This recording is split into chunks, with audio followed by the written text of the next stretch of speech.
Hola, ¿qué tal? Esta es la clase número 2 de Filosofía y Educación. Y quien les habla, el profesor Gaudio. Como verán, en otro formato, aunque video diferente, por suerte para ustedes y para mí, vamos a utilizar la imagen como si fuera el pizarrón. Y entonces no tendrán que ver mi cara y yo tampoco.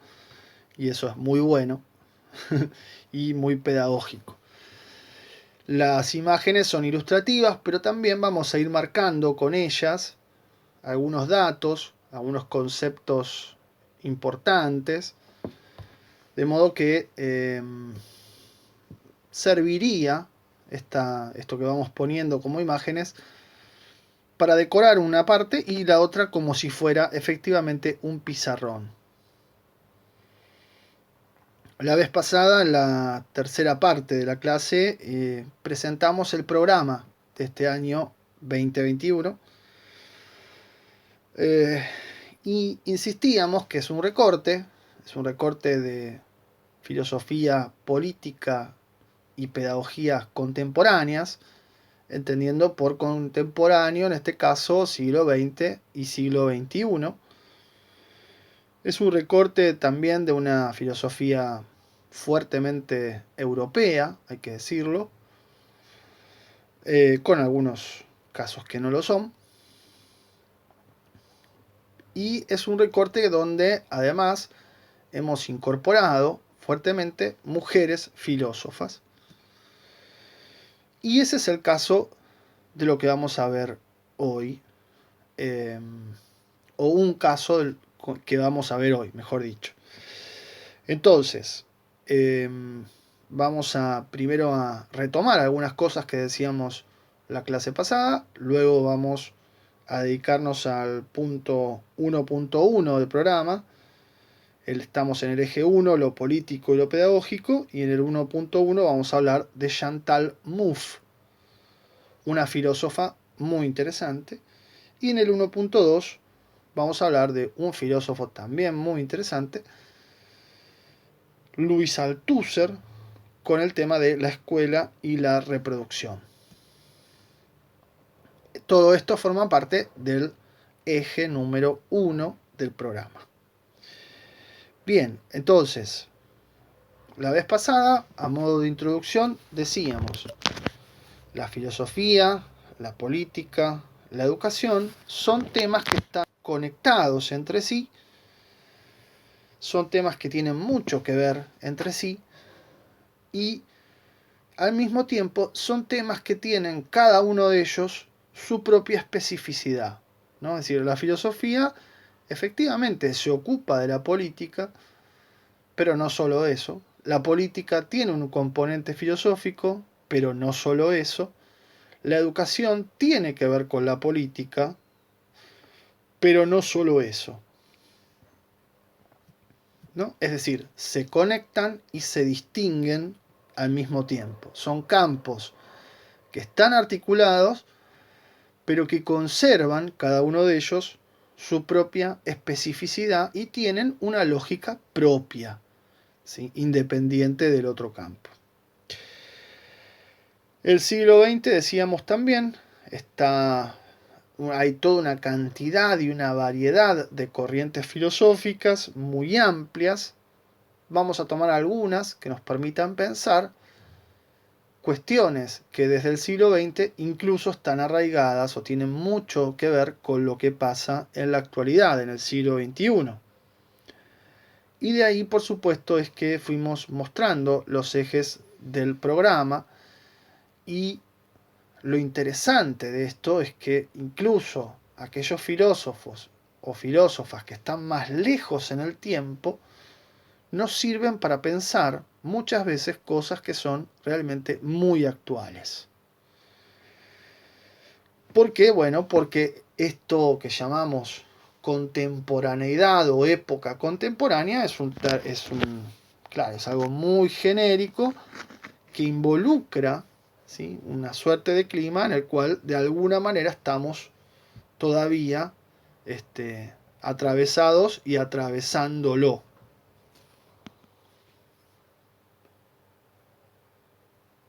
Adelanto un poquito cosas del primer texto para que se entienda esta cuestión inicial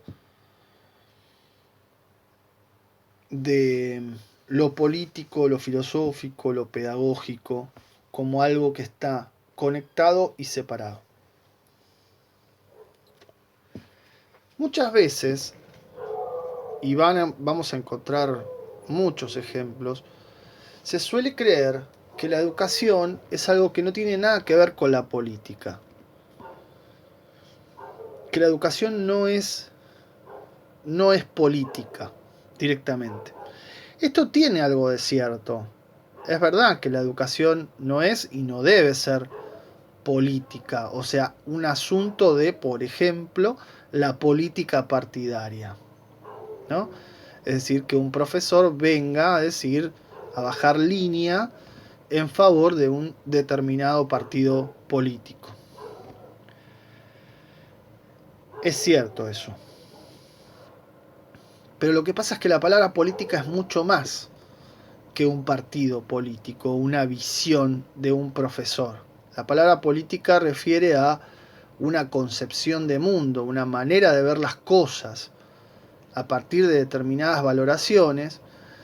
Y por supuesto, esa manera de ver las cosas y esa manera de valorar las cosas responde a una mirada filosófica, una concepción discutida o no, más o menos, por la filosofía. Entonces es curioso, porque si un profesor, una profesora, y ustedes verán si esto sucede o no, viene y les dice la educación no es una cuestión política, sí, puede ser cierto, pero esa afirmación efectivamente obedece a una concepción de mundo donde la política está siendo vista como algo negativo, malo, sucio, feo, y donde la filosofía parece que ya resolvió que hay una sola concepción que es válida y todas las demás que no son válidas, ¿no? Que no tienen absolutamente ningún valor, son falsas. Bueno, si esto fuera así, tenemos que cerrar, quemar todos los libros de filosofía, quemar toda la filosofía política y decir, listo, ¿para qué pensamos? No necesitamos pensar nada más, hay una verdad revelada y se acabó. Y es muy probable que algunos docentes quieran eso, pero por supuesto no es mi caso, sino que mi caso más bien es tratar de debatir.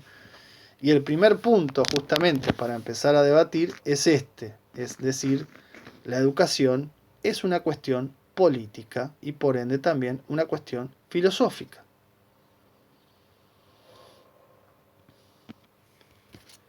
¿Por qué es una cuestión política y es una cuestión filosófica? Por la decisión primera que ustedes van a ver en este programa, que es el de ver un texto de una filósofa, ¿no? Cuando muchas veces la historia de la filosofía pareciera que solo la hicieran varones u hombres. Vamos a empezar con una filósofa y vamos a terminar el programa con unas cuantas filósofas también. No, la historia de la filosofía no la hacen solo varones y tenemos que decir aún más, dentro de la filosofía, por supuesto que hay muchas corrientes y hay muchas filósofas, pero también existe cierto prejuicio que dice que la filosofía política, ¿sí?, es una cuestión también de varones, ¿no?, o de preponderancia de varones, y por eso vamos a ver muchas filósofas políticas que son mujeres. Eso es una decisión. Y esa decisión obedece a discutir un paradigma consolidado, naturalizado, hegemónico, que dice que la filosofía es cosa de hombres y que la filosofía política más todavía.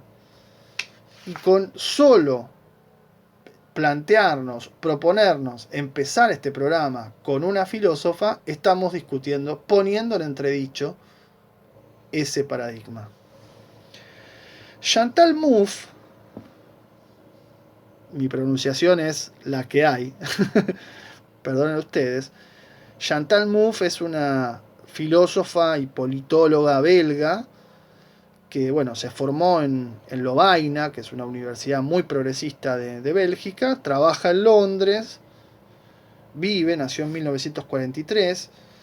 Sus textos son, obviamente, en su gran mayoría sobre filosofía política. Y este librito, del cual tomamos la introducción y unas páginas más, se titula En torno a lo político, ¿no?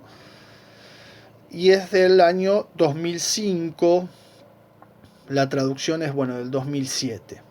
Chantal Mouffe, una teórica, una filósofa muy interesante, también ha escrito otros libros con quien fuera su marido, que falleció hace unos años, Ernesto Laclau, o Laclau, como quieran. Bueno, en este caso, en torno a lo político, nos va a introducir acerca de justamente esta visión negativa, esta mirada actual que se pretende pospolítica, ¿no? Es decir, es una mirada que va hacia, que ve lo político como algo negativo, como algo que no debería generar lo que genera, no debería generar confrontación, sino más bien consenso, pongámonos todos de acuerdo, querrámonos y que todo siga bien, ¿no? Esta mirada pospolítica de la que vamos a hablar ahora. Entonces, ¿qué mejor que sacudir un poco el panorama actual, poniendo al descubierto cuál es esta concepción política, o sea, filosófica, política y pedagógica vigente en la actualidad y que busca anular o sacar del camino de la educación lo filosófico y lo político y presentarla simplemente como una cuestión técnica, específica, únicamente educativa y podemos decir también neutral, ¿no? Como si enseñar no fuera algo valorativo, no tuviera nunca una carga valorativa. Qué mejor entonces que introducirnos con un texto que nos va a mostrar cuál es esa mirada, ese paradigma que en la actualidad está siendo preponderante como una mirada negativa respecto de la política y de lo político en general. Y además de la mano de una gran filósofa, ¿no? ¿Qué mejor? Bien, como ustedes verán, la introducción comienza hablando del contexto actual y esta visión pospolítica, ¿no? ¿Y qué consiste esta visión pospolítica? En decir, bueno, tenemos que llegar a una suerte de consenso, ponernos todos de acuerdo, todos contentos, abrazarnos, y basta de disputa, ¿no? Es decir, la política es confrontación, es discusión, pasiones, ¿eh? Todo eso dejémoslo de lado. Tenemos que ponernos de acuerdo y darle para adelante, ¿no? Esto que es un discurso que suena bien, dice la autora, se ha vuelto sentido común. ¿Qué quiere decir que se ha vuelto sentido común? Que la gente lo acepta como algo válido, verdadero, digamos así, y que claro, no, como que el enemigo, el adversario, el contrincante, todo eso es algo negativo, está mal, hay que evitarlo, hay que tratar de evitarlo, hay que evitar el antagonismo, ¿no? Esta es la visión de una pospolítica o de una política light, suave, ¿no? Podemos decir, donde todos estamos de acuerdo, claro que sí.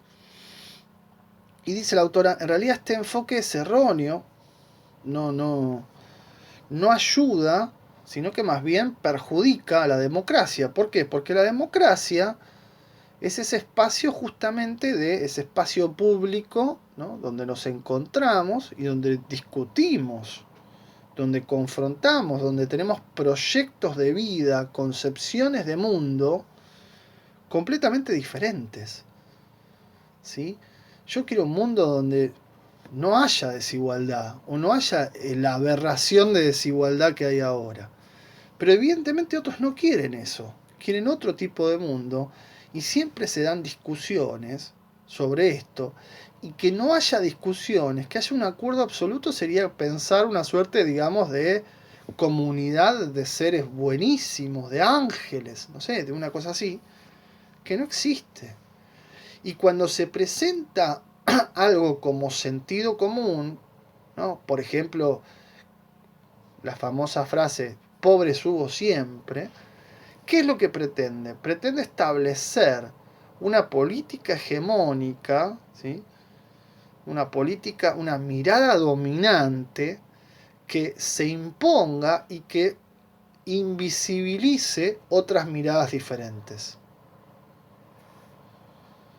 Esa mirada, por ejemplo, no sé, hace unos años el discurso de la meritocracia, ¿no? Es decir, esa mirada lo que busca es que una determinada concepción de mundo aparezca como si fuera la verdadera. Entonces, todas las concepciones de mundo que sean diferentes están equivocadas. Y lo que tienen que hacer es ajustarse a esta que es la verdadera. Y entonces, lo que buscan es disolver el conflicto disolviendo la pluralidad o las diferencias en las concepciones de mundo. Que todos pensemos lo mismo. ¿Sí? Y entonces ya no hay más conflicto. Bueno, para la autora, el conflicto, las diferencias, la pluralidad, tener valores diferentes, ¿sí? No es algo que esté mal, sino al contrario, es algo que está bien, es algo que hace bien a la democracia, que haya distintos proyectos de vida, distintos proyectos de mundo, digamos así. El problema está entonces en que la visión pospolítica busca que haya un solo proyecto de mundo y que por ende uno pueda cambiar, uno pueda ir y votar, ¿no? Y cambiar de signo de gobierno o el signo político del gobierno, pero que en el fondo no cambie nada, ¿no? Esa es la idea de la visión pospolítica, ¿no? Es decir, que el mundo siga siendo injusto, que los pobres sean cada vez más pobres, que los ricos sean cada vez más ricos, que los trabajos sean cada vez más explotadores. Eso está bien. ¿Sí? Pongámonos de acuerdo, quiere decir, aceptemos que el mundo va a seguir siendo así y banquémonosla y punto. ¿No? O sea, cualquier cosa diferente es una utopía, es una, no, pero eso nunca va a pasar, nunca pasó, ¿no? También se juega con eso, nunca estuvimos en un mundo mejor que este, etcétera, etcétera. Esas construcciones de pensamiento son claves para la dominación porque lo que hacen es hacerte pensar como un dominado, dócil a lo que el dominador quiere que pienses, efectivamente. De modo que, claro, no es nada inocente todo esto, ¿no? Bien, pero la autora avanza sobre los conceptos implicados en su teoría y ella señala que se basa en un filósofo alemán, Carl Schmitt, conservador, con afinidad al nazismo, que entendía que lo político es la lucha entre amigo y enemigo, ¿no? O sea, fundamentalmente eso. Entonces, la visión pospolítica adopta un registro moral, dice la autora, y acá está el problema, en que divide entre un nosotros y un ellos, en términos de nosotros los buenos, ellos los malos, ¿no? Y entonces genera un mundo antagónico donde ¿qué es lo que hay que hacer? Bueno, hay que destruir a los otros. La lógica entre buenos y malos, amigo y enemigo, es que al enemigo hay que aniquilarlo.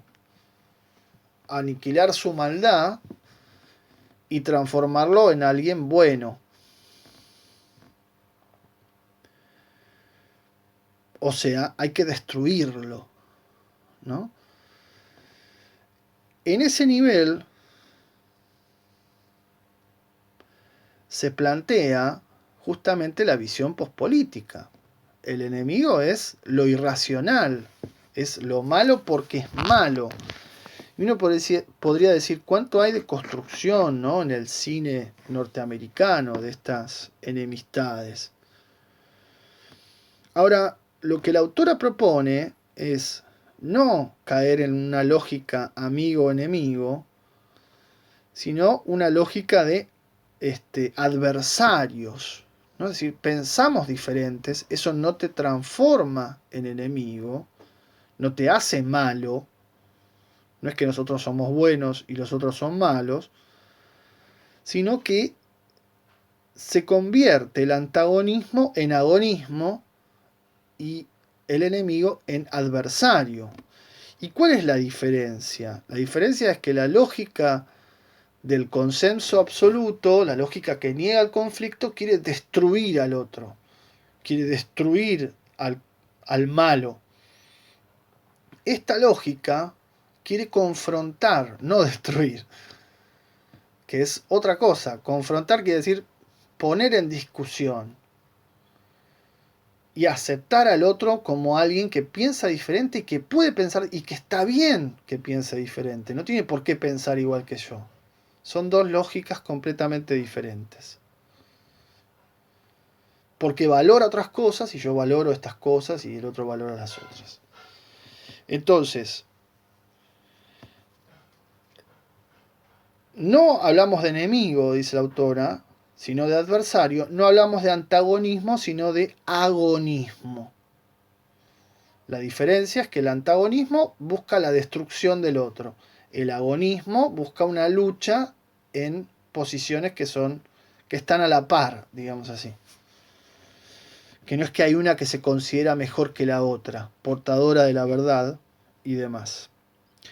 Entonces, mientras la visión pospolítica busca el consenso o una suerte de mundo unipolar, la visión que ella propone, que es una visión política, no pospolítica, piensa un mundo multipolar, que no haya un solo polo, que haya muchos polos, que se pueda pensar de manera diferente y que eso no esté mal. Y mientras la primera oculta la dominación y presenta un proyecto dominante, hegemónico, como el único válido, esta visión lo que hace es mostrar la tensión, mostrar que hay diferentes proyectos y que no hay, digamos, y que en todo caso se discutirán cuáles serán los mejores o no, pero nunca va a haber, no bajo la pretensión de reducirlos a uno y que niegue a los diferentes. Bien, esto entonces respecto de los conceptos implicados.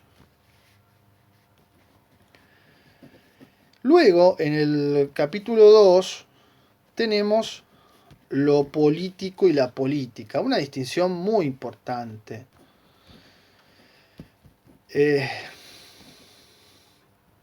Bueno,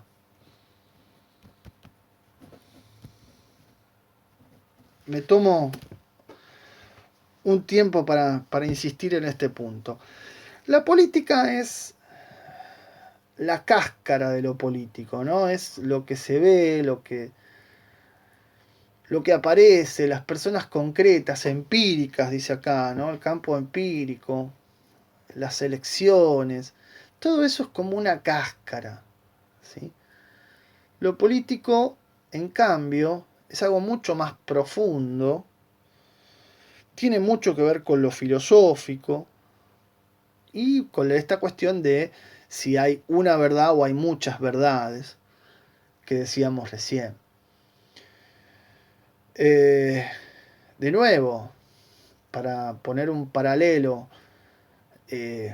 ustedes, el docente que ustedes conocen, este docente, cualquier otro docente, es una cáscara de algo que es más profundo, que podemos llamar educación, ¿no? Es decir,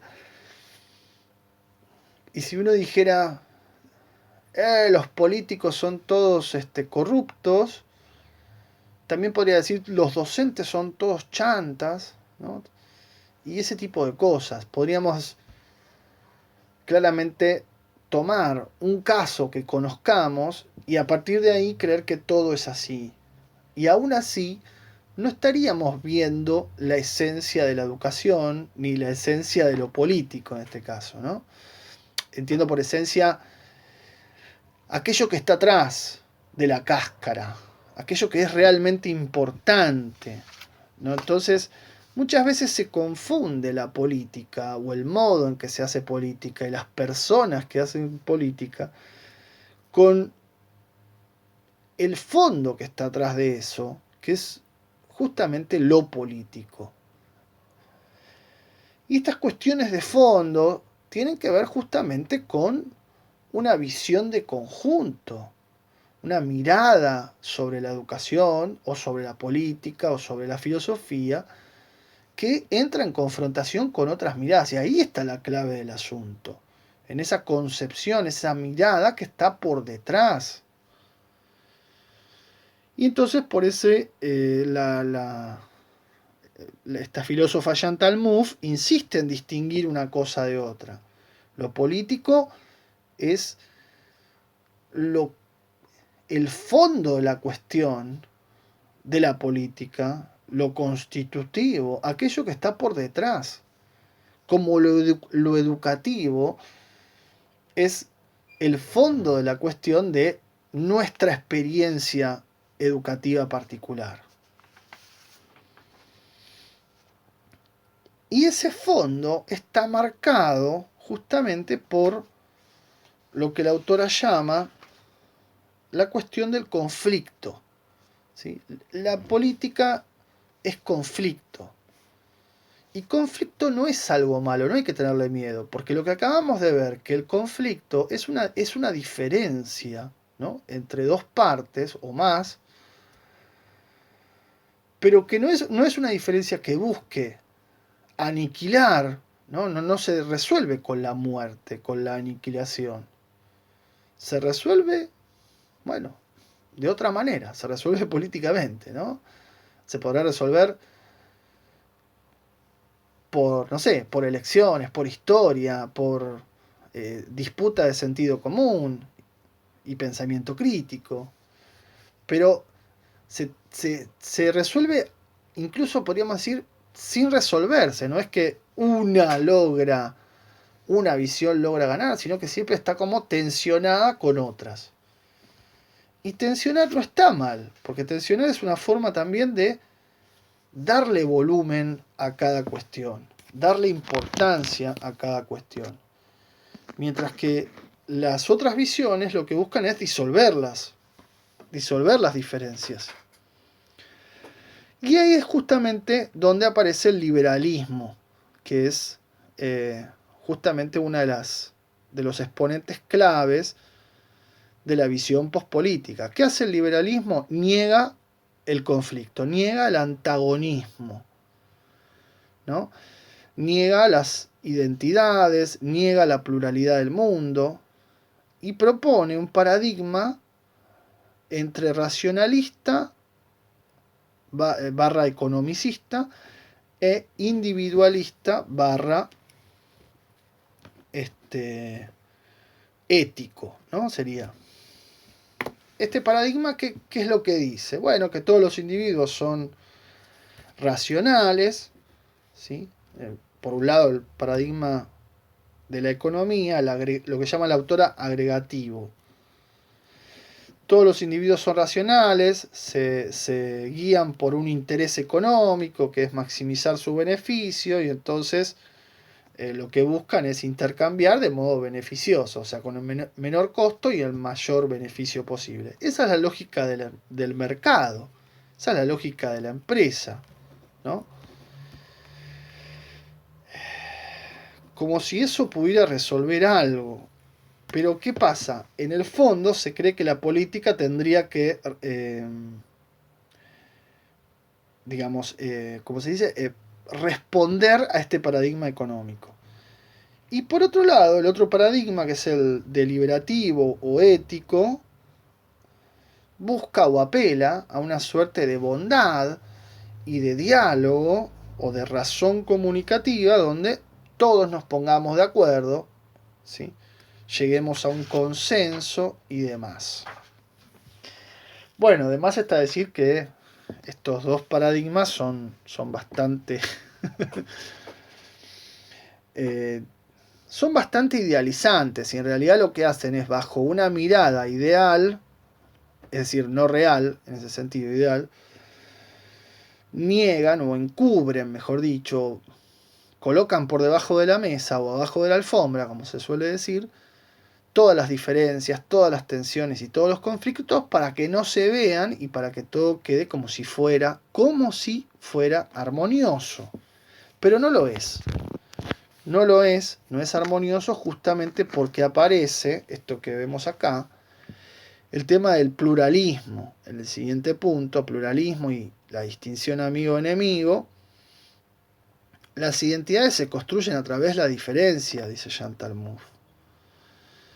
¿No? Entonces, la distinción, la construcción de entre un nosotros y un ellos, no tiene por qué llevar a la guerra amigo-enemigo, ¿no? No tiene por qué buscar destruir al otro, ¿no? O considerarlo como una amenaza y entonces quererlo destruir a toda costa.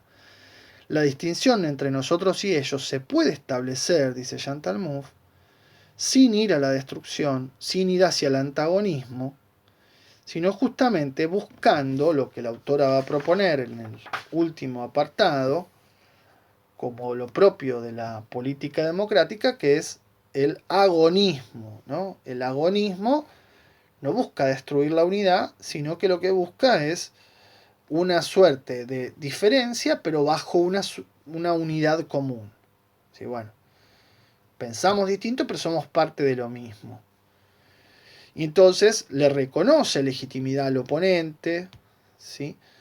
Y no está dispuesto a destruir todo con tal de imponer su posición, sino que empuja por su posición, pero dentro de un marco común. Ese es el modelo, como lo que la autora llama del modelo adversarial, que lo que hace es reconocer que la política es tensión, y que el consenso es una mentira, es una ficción, porque tenemos visiones diferentes, y entonces lo que hacemos es tensionar y disputar esas visiones.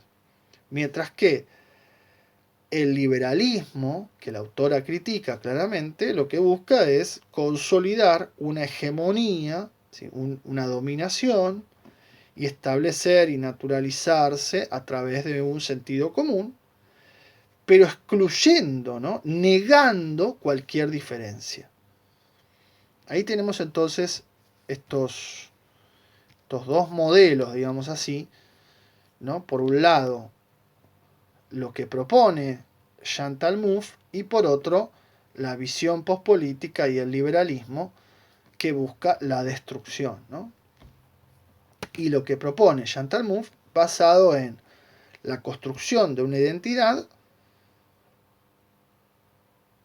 hacia un modelo adversarial, y eso como auténticamente democrático, tratando, digamos, de tensionar la hegemonía del liberalismo y de la visión pospolítica con una contrahegemonía que dé cuenta de las diferencias y de las tensiones.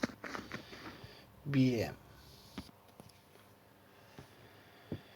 Bueno, entonces hasta acá la visión de Chantal Mouffe, que nos introduce un poco en la cuestión de la política, como de lo político, mejor dicho, como una cuestión donde hay diferentes puntos de vista y esos puntos de vista no son reductibles unos a otros. Esto también tiene mucha importancia para la educación, porque en la educación también vamos a ver que hay diferentes puntos de vista y no hay uno que pueda considerarse el verdadero, el neutral, el preponderante, y todos los demás tengamos que descartarlos.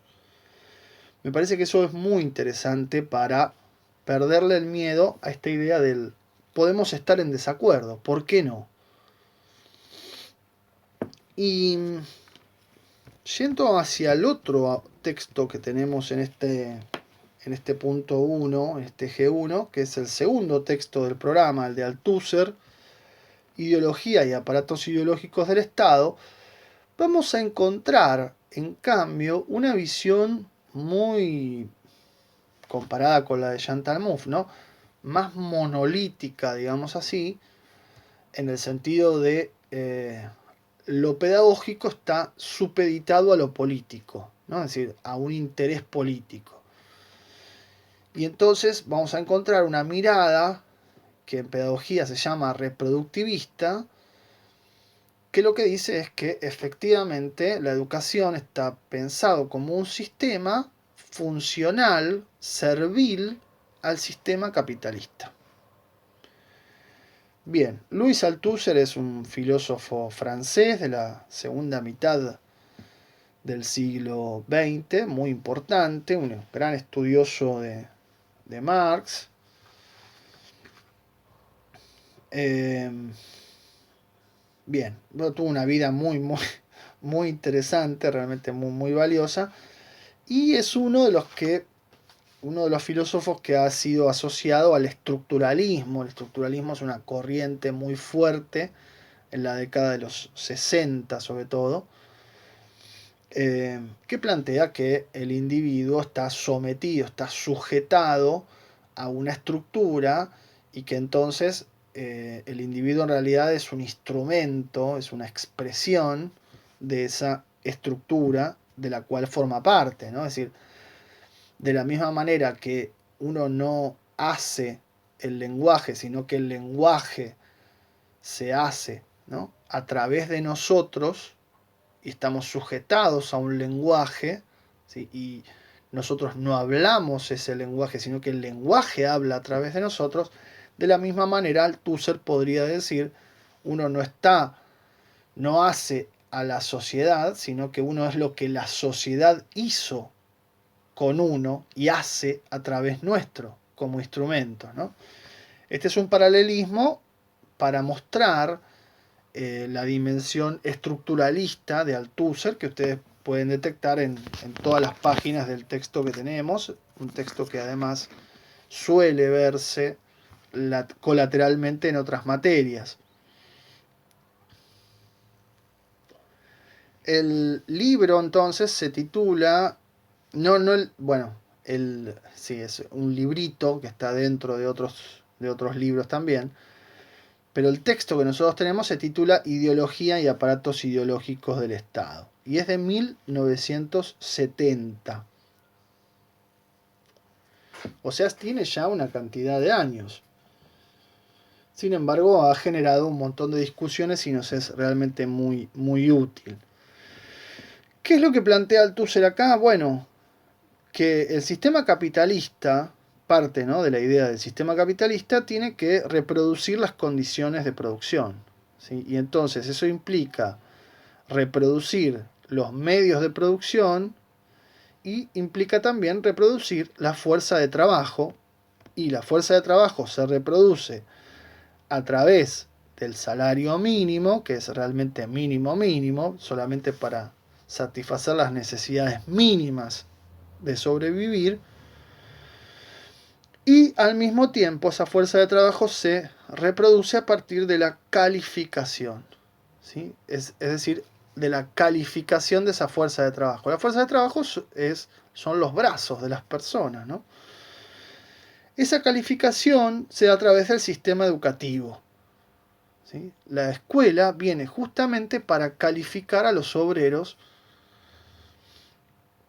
que tienen que tener mínimos conocimientos y habilidades para ocupar el puesto que les toca en determinado lugar de la producción, ¿no? Entonces se aprenden reglas del buen uso, de la moral, reglas que consolidan el orden establecido, y se aprende fundamentalmente la sumisión, el sometimiento al orden establecido, y esto implica aceptar, dice Althusser, la ideología dominante.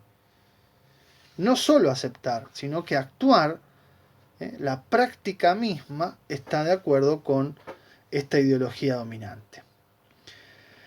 Entonces, toda sociedad en el capitalismo está dividida por una superestructura y una infraestructura. ¿Sí? Entonces, la superestructura es lo que está arriba, la infraestructura es lo que está abajo, y uno diría, lo que está abajo sostiene lo que está arriba. Bueno, sí, pero la superestructura le hace creer a lo que está abajo que el mundo está al revés, está patas arriba, digamos, ¿no? Que es mucho más importante. Y acá podríamos dibujar claramente la pirámide social, ¿no? Es decir, la pirámide social lo que muestra es que lo que está abajo sostiene a lo que está arriba, pero al mismo tiempo hace creer justamente lo contrario, que lo que está arriba es más importante, ¿no? Que tiene una autonomía que es superior y demás. Bueno, el punto clave acá es qué rol juega el Estado, ¿no? Entonces, Althusser discute el rol del Estado, la visión marxista del Estado, donde aparece, bueno, fundamentalmente como aparato represivo, ¿no? Como máquina represiva para asegurar la dominación y la explotación. Y él lo que va a decir es que en realidad hay algo más. Hay algo más. No solamente están los aparatos represivos del Estado. En el medio de esto distingue entre el poder del Estado y el aparato de Estado. El poder del Estado serían los puestos superiores de mando, es aquello por lo cual se lucha. El aparato del Estado serían los puestos inferiores de la maquinaria estatal, digamos así, que se van renovando, cambiando, mucho más lentamente que lo de arriba, digamos así. Entonces, el poder del Estado sería el superior. Aparatos de Estados, muchos, los que formamos parte, por ejemplo, nosotros como educadores, pero también un enfermero, una enfermera, ¿no? Un empleado público, forman parte del aparato de Estado. Y eso no quiere decir que tengan gran poder, tienen un poder mucho más acotado dentro de toda esa estructura compleja, ¿no? Pero básicamente dentro de los aparatos del Estado hay como dos grandes grupos, los represivos, ¿no? Los aparatos represivos del Estado y los aparatos ideológicos del Estado. Y ahí Althusser ofrece una lista, ¿sí?, sobre cuáles son los represivos y cuáles son los ideológicos. Ustedes lo pueden ver. Es interesante notar acá que los represivos tienen un componente ideológico y los ideológicos tienen un componente represivo, aunque en ambos casos de manera secundaria, ¿no? Utilizan la violencia los represivos y secundariamente la ideología, utilizan la ideología los ideológicos y secundariamente la violencia. Y acá podemos pensar, porque ahí justamente aparece la escuela, que la violencia, en el caso de la escuela, puede ser una violencia simbólica. Hubo violencia física en algún momento, esporádica, hoy teóricamente totalmente rechazada, pero violencia simbólica hay por todos lados, ¿no? Desde lo institucional y en todos los niveles. Esa violencia muestra además también cómo se tiene que ir conformando un sujeto sujetado. ¿Y para qué sirven entonces los aparatos ideológicos? Bueno, por más que sean muchos, muy diferentes y privados, dice acá, ¿no? Es decir, como que funcionan cada uno por su parte, todos forman parte de una misma partitura, valga la redundancia, todos forman parte de una misma música, ¿sí? ¿Y cuál es esa música? ¿Qué es lo que tienen que hacer todos estos aparatos ideológicos? Bueno, lo que tienen que hacer, y esa es su función, es consolidar la dominación de la clase dominante. ¿Sí? Dice Althusser, ninguna clase pueden tener en sus manos en poder del Estado en forma duradera sin ejercer al mismo tiempo su hegemonía sobre y en los aparatos ideológicos del Estado. Es decir, la burguesía se apodera del Estado, ¿para qué? Para transformar su visión de mundo en la visión de mundo que todo el mundo tiene que tener. Y para eso utiliza los aparatos ideológicos del Estado y obliga a todos los que pasen por el sistema educativo a adoptar la visión de mundo que la burguesía tiene como verdadera, y donde hay unos que nacen para mandar y otros que nacen para obedecer, hay unos que nacen para pensar y otros que nacen para deslomarse trabajando, hay unos que nacen para vivir bien y otros que nacen para vivir más o menos o mal. Esa es la ideología de la clase dominante, y lo que tienen que hacer los aparatos ideológicos, la escuela, pero también los medios, ¿no? Fíjense los que menciona, los medios, la cultura, es convencer a la gente de que eso es así y está bien. Entonces, ¿cuál es el rol de los aparatos ideológicos del Estado? Asegurar la reproducción de las relaciones de producción, y para eso funcionan justamente de manera unificada y armónica todos los diferentes aparatos del Estado. Ahora bien, ¿esto fue siempre así? No, acá tenemos toda una génesis histórica, ¿sí?, de cómo han ido evolucionando los aparatos ideológicos del Estado. Dice Althusser, en la Edad Media, el aparato ideológico fundamental era la Iglesia, que reunía un montón de funciones, ¿sí?, entre ellas la cultura, la educación, todo, en realidad. La Revolución Francesa le quita a la Iglesia todo ese poder fuertemente, y en el siglo XIX, el 29 es otra clase.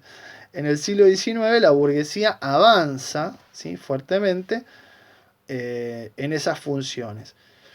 Y la escuela, sin querer, silenciosamente, ¿sí?, se convierte en el aparato ideológico número uno, ¿sí?, cuando todo hacía parecer que iba a ser la política o lo político, la democracia parlamentaria, el aparato ideológico número uno, terminó siendo la escuela.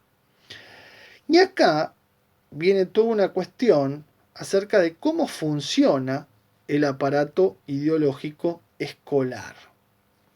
Muy importante, y estas páginas sí les pido por favor léanlas con sumo detenimiento.